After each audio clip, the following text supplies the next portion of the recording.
Welcome to Quarter Protection Briefs. This video is about the ability to use or weigh the relevant information in mental capacity assessments. It follows from videos about the ability to understand and retain the information. To recap, an assessment must relate to someone over 16. No assumptions based on age, appearance or behaviour, and issues with the capacity must be due to an impairment or disturbance in the mind or brain.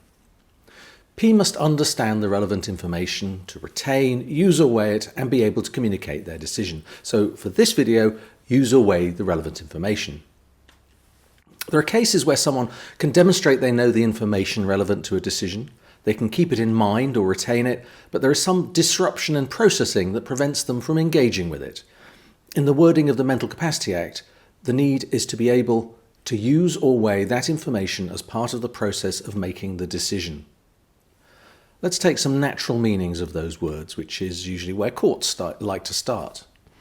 To use information. Information becomes the base for a decision-making process.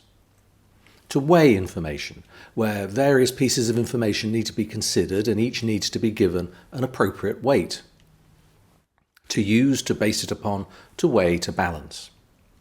Cases have identified this as the most difficult aspect of the test, as it involves the application of mental processes. It's the part where the cogs turn.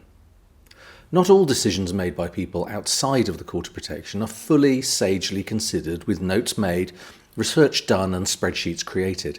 They are often the product of a pretty flimsy process.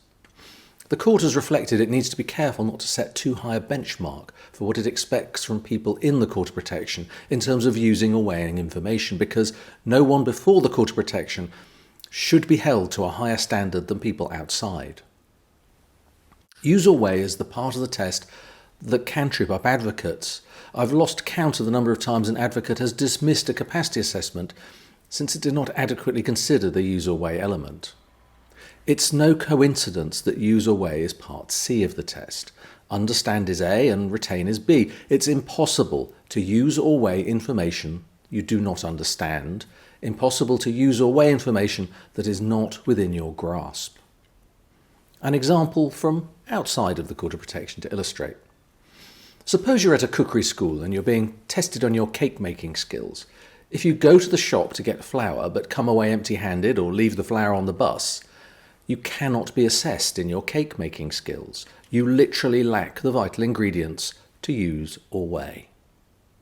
One aspect of COP work which particularly featured in the development of the use or weigh limb of the test is anorexia.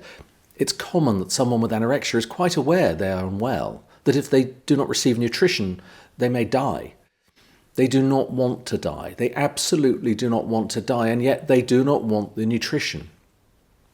There is a logical gap there the courts have often struggled to bridge. That's a look at the role of using and weighing the information in capacity assessments. Subscribe or watch out for the next Court of Protection Briefs video about communicating the decision.